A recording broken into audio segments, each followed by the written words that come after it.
Faktor apa aja yang mempengaruhi masyarakat ini terjerat dalam pinjaman online? Welcome back to my channel. Dari tahun ke tahun ini, guna pinjaman online ini bukannya semakin menurun ya. Malahan di tahun-tahun yang serba sulit ini, banyak sekali mereka ini yang terlilit dari pinjaman online ya.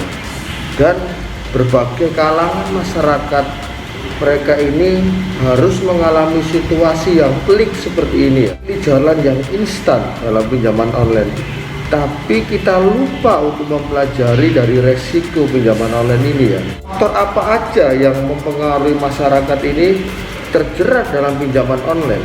Yang pertama adalah tekanan ekonomi dan perilaku konsumtif. Mungkin karena faktor PHK, atau kalau kalian usaha sendiri, biasanya usahanya ini penurunan omset ya. Nah, income kalian ini tidak memenuhi untuk pengeluaran kalian, akhirnya kalian ini memilih situasi yang kekurangan ini, kalian memilih jalur instan, yaitu di pinjaman online. Ada perilaku konsumtif yang harus kalian ini hindarkan, seperti kalian ini membeli barang-barang sesuatu yang tidak pada fungsinya, tapi hanya pada keinginan kalian.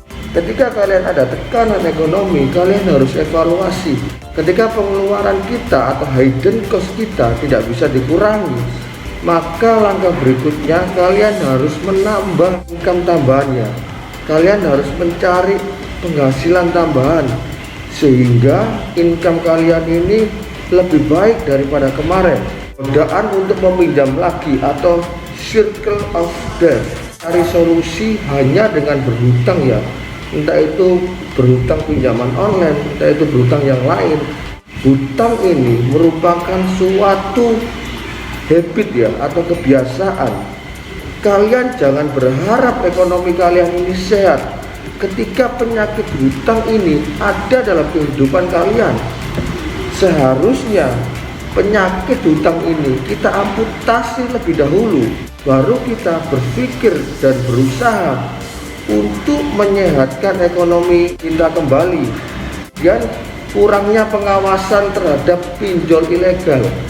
Banyak hari ini dari teman-teman kita yang hancur-hancuran, yang habis-habisan karena terjebak dari pinjaman online ilegal ya. Pinjaman online ilegal ini statusnya 7 hari ya.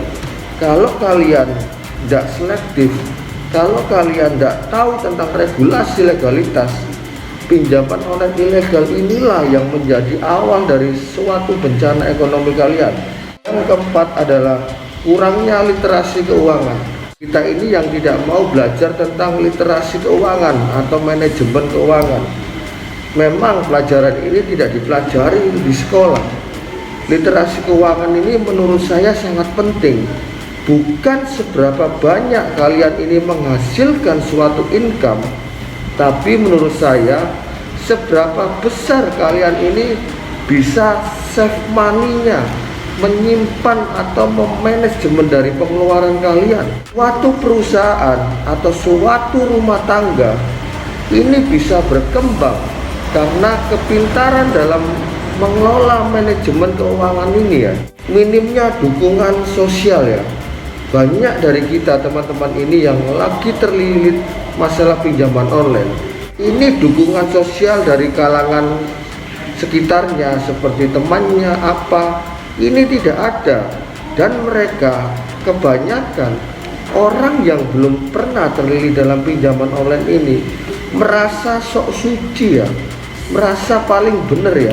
Ini kan kasihan. Makanya saya selalu ingin merangkul mereka-mereka ini yang menjadi korban-korban pinjaman online ini ya, agar supaya mereka ini tidak melakukan hal-hal yang di luar kontrol mereka. Karena bagi saya, satu jiwa itu lebih berharga daripada uang. Desain platform pinjol yang menipu. Hari ini kita banyak tertipu oleh platform-platform pinjaman online ya, apalagi pinjaman online legal ya. Sudah saya buatkan video kapan hari 7 tipuan yang dilakukan oleh pinjaman online legal ini ya. Karena dalam pinjaman online legal pun banyak sesuatu tersembunyi ya, entah itu biaya administrasi, entah itu biaya layanan, bahkan tenor kalian ini dimanipulasi ya, yang seharusnya 90 hari ketika kalian klik menjadi 14 hari. Ini kan sangat memberatkan kalian semua ya. Bagaimana kita bisa mencari solusi kalau regulasinya seperti ini ya? Yang dapat saya sampaikan, mudah-mudahan dengan faktor yang mempengaruhi masyarakat terjebak pinjaman online ini, sehingga Anda bisa melek akan sebuah pengetahuan dan akan sebuah resiko yang terjadi dalam pinjaman online ini. Saya Pablo, thank you for watching, see you next video. Salam lumer.